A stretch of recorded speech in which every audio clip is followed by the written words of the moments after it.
हमें सेटिंग कर लिया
Okay.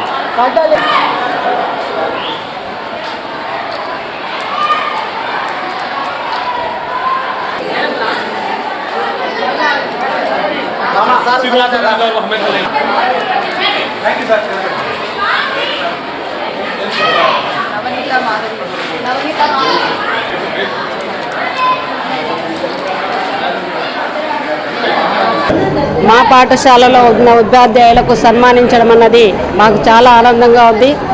మా పాఠశాల కడప నగరంలోనే అత్యధిక విద్యార్థుల సంఖ్య కలిగిన పాఠశాల.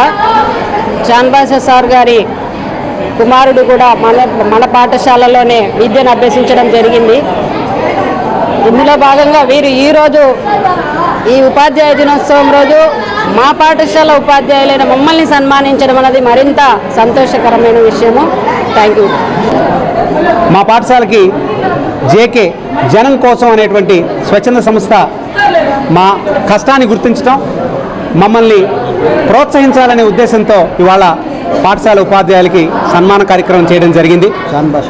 ఈ సన్మాన కార్యక్రమంలో ప్రముఖ సంఘ సంస్కర్త సంఘ సేవకుడు చాన్బాషా గారు, అలాగే అడ్వకేట్ తులసిరామ్ గారు, మరి జేకే వ్యవస్థాపకులు ఖాదర్ బాషా గారు పాల్గొనడం, వాళ్ళు చేసినటువంటి సన్మానాన్ని వినమ్రంగా స్వీకరిస్తూనే మా బాధ్యతను రెట్టింపు చేసిందని చెప్పడానికి ఏమాత్రం సంకోచించడం లేదని, ఖచ్చితంగా మా బాధ్యతను మెరుగ్గా నిర్వహించి భవిష్యత్తులో ఇంకా కాస్త ఈ పాఠశాల ఉన్నతికి తోడ్పడతామని మరొకమారు ఈ కృతజ్ఞత పూర్వకమైనటువంటి ధన్యవాదాలు తెలియజేసుకుంటున్నాను.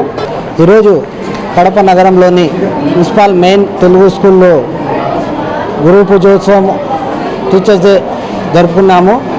ఈరోజు మన ప్రముఖ సంఘ సేవకుడు చాన్బాషా గారి ఆధ్వర్యంలో ఈ కేక్ కటింగ్ కానీ, అలాగే ముగ్గురు టీచర్లకి వాళ్ళకి ఘనంగా సన్మానం నిర్వహించినాము. మరొక్కసారి ఉపాధ్యాయ దినోత్సవం పురస్కరించుకుని ఈ స్కూల్ గురించి ఎంత చెప్పినా తక్కువే. ఎందుకంటే ఈ స్కూల్లో ఎంతోమంది ఆణిముత్యాలు, ఐఏఎస్లు, ఐపీఎస్లు ఎదిగినారు. ఇలాంటి స్కూల్లో ఈ కార్యక్రమం నిర్వహించడం చాలా ఆనందంగా ఉంది. ఎందుకంటే కడప నగరంలో చాలా స్కూళ్ళు ఉన్నాయి. ఈ స్కూల్లో ఎందుకున్నామంటే ఇక్కడ పిల్లలు కానీ, ఇక్కడ ఉండే ఉపాధ్యాయులు కానీ చాలా క్రమశిక్షణగా ఉంటారు. ఈ స్కూలు రాష్ట్రంలోనే నెంబర్ 1గా క్రీడా రంగంలో ఎదిగిందంటే ఇక్కడ కృషి ఎవరిది అంటే ఉపాధ్యాయులది. ఇక్కడ ఉండే వ్యాయామ ఉపాధ్యాయులు కానివ్వండి, ఇక్కడ ఉండే ప్రధాన ఉపాధ్యాయులు కానివ్వండి, వాళ్ళంతా కృషితోనే ఇక్కడ పిల్లలు ఒక మంచి కృషితో, మంచి పట్టుదలతో వాళ్ళు ఎదుగుతున్నారు. ఈ కార్యక్రమము ఇక్కడ నిర్వహించినాము. చాలా ఆనందంగా ఉంది. ఎందుకంటే నేను కూడా ఒక విద్యార్థిని, నేను కూడా ఒక ప్రభుత్వ పాఠశాలలో చదివిన వాడిని. అందుకని మేము ఈ టీచర్ను గుర్తించి ఈ ఉపాధ్యాయుల దినోత్సవం రోజున వీళ్ళకి సన్మానం చేస్తున్నాము. నిజంగా మన చాందన్న గారి గురించి చెప్పాలి. ఈయన ఇక్కడ ఉండే చదువుతున్న 2 పిల్లలు ఉన్నారు. ఆయన ఒక సంఘ సేవకుడు ఉండి, ఒక వ్యాపారత్త ఉండి కూడా ఇక్కడ పిల్లలకి ప్రభుత్వ పాఠశాల చదివిస్తున్నా అంటే నిజంగా ఆయనకు మనం హ్యాట్సాప్ చెప్పాలి. మరీ ముఖ్యంగా ఆయన చొరవతోనే ఇక్కడ మన టీచర్స్ డేకి మనం ఘనంగా నిర్వహించామంటే ఆయన చొరవ. ఎందుకంటే ఆయన ఈ అన్ని కార్యక్రమం ఆయన ద్వారానే, ఈ కేక్ కానివ్వండి, అలాగే సన్మానం కార్యక్రమం ఉండి ఆయన ద్వారానే. మరొక్కసారి మన చాంద్ బాషా అన్న గారికి నేను హృదయపూర్వక ధన్యవాదాలు తెలుపుతున్నాను. ఇక్కడ ఉండే ఉపాధ్యాయులకు మాకు ఇంత పెద్దగా అవకాశం ఇచ్చి ఇంతగా ఘనంగా నిర్వహించేందుకు కృషి చేసిన ప్రతి ఒక్క ఉపాధ్యాయురాలకు పేరు పేరున నా హృదయపూర్వక ధన్యవాదాలు తెలుపుతూ, రానున్న రోజుల్లో మా చాందన్న చెప్పినాడు 10వ తరగతిలో ఎవరైతే ఫస్ట్ వస్తారో, సెకండ్ వస్తారో, థర్డ్ వస్తారో వాళ్ళకి నగదు బహుమతి ఇస్తామని చెప్పినారు. నిజంగా ఇలాంటి మనసున్న వారు ఈ సమాజంలో ఉన్నబట్టే విద్యకు ఇంకా ప్రోత్సాహం వస్తున్నది. అందుకని మేము ఈ కార్యక్రమము చేస్తున్నాము. నాకు అవకాశం ఇచ్చిన మా ఉపాధ్యాయులకి అలాగే చాంద్ బాషా గారికి ధన్యవాదాలు తెలుపుతున్నాను. మరొకసారి ఉపాధ్యాయుల దినోత్సవం శుభాకాంక్షలు.